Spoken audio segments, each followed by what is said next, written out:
Here's Charlie Dickens, chapter 49, entitled Home. Charlie was worn out and he lay on the sofa and he watched his mum cooking. He was so glad to have her back home safe and well. Have you had a good day, love? She said, as she hurriedly removed his feet from the sofa. He wasn't one to break rules. The last thing Charlie wanted to do was to cause his mum any more stress and worry, and so he decided to keep tales of his adventures to himself. Charlie was so hungry that his stomach was rumbling so much that he was glad his mum was listening to the radio. Something very serious on Radio 4 as usual, thought Charlie, mildly amused. He wished that his mum was more fun-loving, and he couldn't remember the last time that he had seen her smile. It made him very sad, but he didn't know how he could change her. After all, she was always trying to change him, he thought wisely.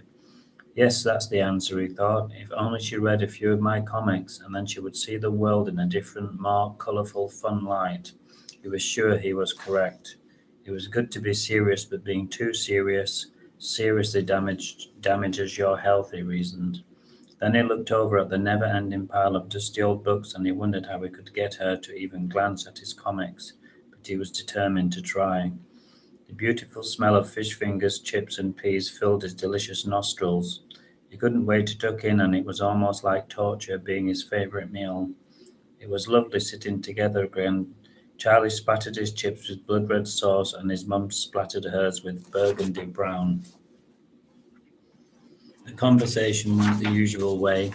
I've just finished another Dickens, she said, and in record time, 3 days, she said as she blew delicately on a fat chip. Charlie pretended to be interested. Which one was it? Said Charlie as he speared a succulent-looking fish finger.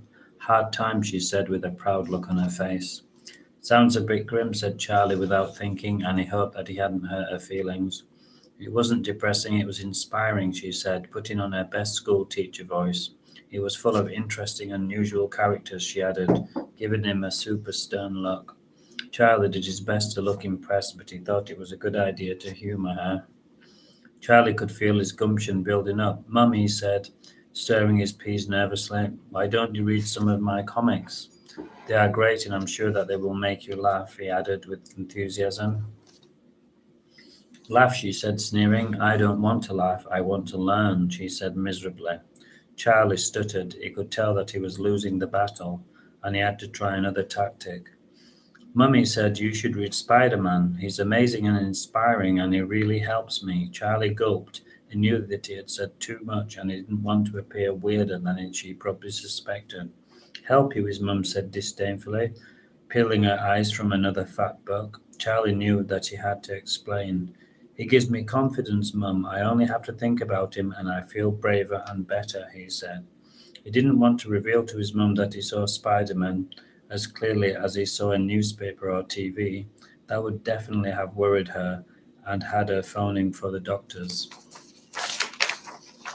He could see his mum trying to understand, and the last thing that she would want to do was to make fun of him. You don't need Spider-Man, you have yourself, and that's enough, she said, with a tired smile, and she went back to her book like a baby with a bottle of milk.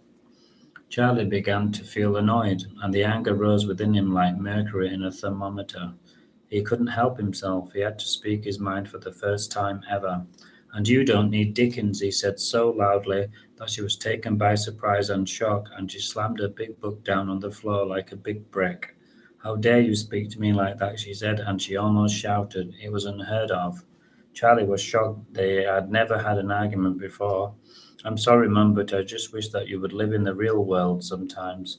All you ever do is read, and you never seem to want to have fun, and I can't remember the last time that I saw you smile, he said truthfully. There was one thing about Charlie that he couldn't help. It was impossible for him to lie. Mary was annoyed, but she thought about it, and she knew that it was true. But she wasn't in a mood to accept it. I think it's time you went to bed, she said to Charlie, and she covered her embarrassment with another heavy book.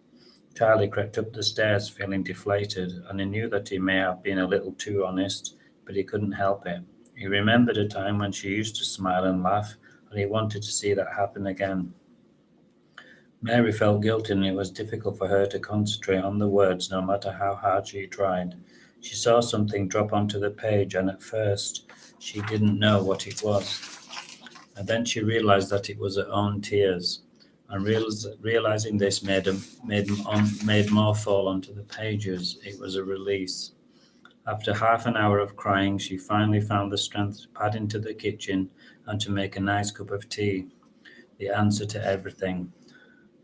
As she sat on the sofa and contemplated her life, she felt something crinkly and crumply under her bum. Thankfully, it was not anything nasty. It was only one of Charlie's damn comics, she thought. Mary sighed heavily, and then she found herself drawn to the pictures and the quirky language, and she began to read despite herself, and then she began to smile.